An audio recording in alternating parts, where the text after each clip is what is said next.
মনে করিয়ে দেই যে অনেকদিন আগে বলেছিলাম তারেক রহমান দেশে ফিরতে পারবেন না, অন্তত ইউনূস মহাজনের আমলে তো নয়। লন্ডনে তারা বৈঠক করে নির্বাচনের তারিখ ঘোষণা করলেও তারপর থেকে থেমস নদী দিয়ে অনেক পানি বয়ে গেছে।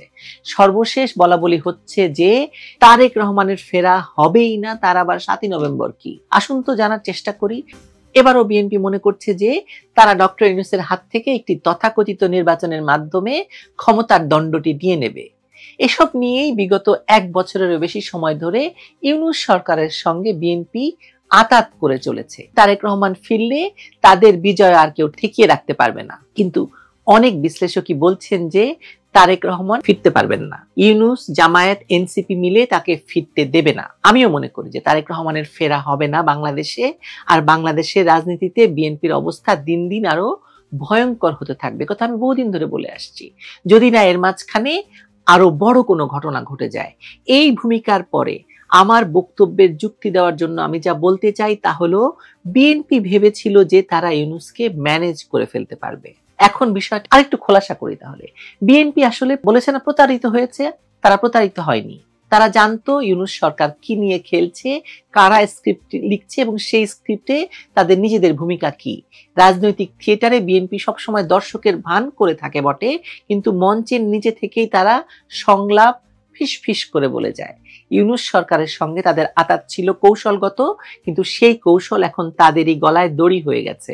জুলাই সনদের সময় থেকে বিষয়টা পরিষ্কার, বিএনপি জানে সব, তবু তারা অভিনয় চালিয়ে গেছে বা যাচ্ছে। প্রথম পর্ব শেষ হয়ে গেছে, দ্বিতীয়টা চলছে, আর চূড়ান্ত দৃশ্য এখনো বাকি। সেই দৃশ্যই নির্ধারণ করবে তারেক রহমানের ভাগ্য। তারেক রহমান ফিরতে পারবেন কি পারবেন না। আরেক জিয়া লন্ডনে নির্বাসিত এক নেতা, তিনি এখন যিনি ফিরলে রাজনৈতিক বাস্তবতা উল্টে যেতে পারে এরকম মনে করছেন। প্রশ্ন হচ্ছে তিনি ফিরতে পারবেন? যুক্তরাষ্ট্র বিএনপির সাম্প্রতিক সংবাদ সম্মেলনে নেতারা বলেছেন যে সরকার এখনো তার নিরাপত্তা বিষয়ে কোনো ঘোষণা দেয়নি।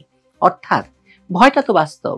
আমি এই কথাই বলেছিলাম যে তারেক জিয়াকে এই সরকার কোনোভাবে বাংলাদেশে নামতে দিবে না। নিরাপত্তার অজুহাত হোক এবং বা নামলেও তাকে হয়তো খুন করে ফেলা হবে। খুন করে ফেলে বলবে এটা আওয়ামী লীগ করেছে, ভারত করেছে, তাদের তো কোনো অসুবিধা নেই। করবে তারা নিজেরাই, ডিপ স্টেট বাংলাদেশের। একদিকে নিরাপত্তার অজুহাত, অন্যদিকে প্রশাসনিক টানাপোড়েন। সরকারের তরফে আইনি বাধা নেই বলা হলেও প্রশাসনিক জটিলতা এবং অদৃশ্য নির্দেশনা বিষয়টাকে জট পাকিয়ে ফেলেছে। তারেক রহমান ফিরলে বিএনপি তাৎক্ষণিকভাবে রাজনীতিতে গতি ফিরে পাবে। লন্ডন থেকে ভার্চুয়াল রাজনীতি চালানো আর দেশের মাটিতে দাঁড়িয়ে জনগণের নেতৃত্ব দেওয়া তো এক জিনিস নয়। বিএনপির অনেক নেতাই হয়তো ভেতরে ভেতরে চান তিনি ফিরুন, কারণ তাতে তার দলের ক্ষমতার ভারসাম্য বদলে যাবে। আবার বিদেশি মহলেও তার প্রত্যাবর্তন নিয়ে দ্বিধা আছে, কারণ তিনি ফিরলে নতুন ক্ষমতার অঙ্ক তৈরি হবে। অন্যদিকে বিএনপি তৃণমূল চায় তিনি ফিরুন, কারণ তারা দীর্ঘদিন ধরে নেতৃত্বের শূন্যতায় ভুগছে। একজন দৃশ্যমান নেতার অভাব তাদের আন্দোলনকে দমিয়ে রেখেছে।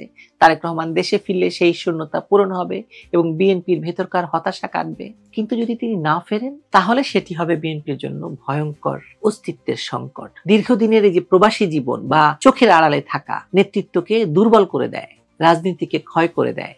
দেশের রাজনীতিতে জায়গা খালি থাকে না, কেউ না কেউ এসে সেটি পূরণ করে। ইউনূস, জামায়াত, এনসিপি, বাংলাদেশ এখন নেতৃত্ব শূন্য, বিশেষ করে বিএনপি এরকম এক সময়ের ভিতর দিয়ে যাচ্ছে। বাংলাদেশ যেমন, বিএনপিও তেমন, উভয় নেতৃত্ব শূন্য।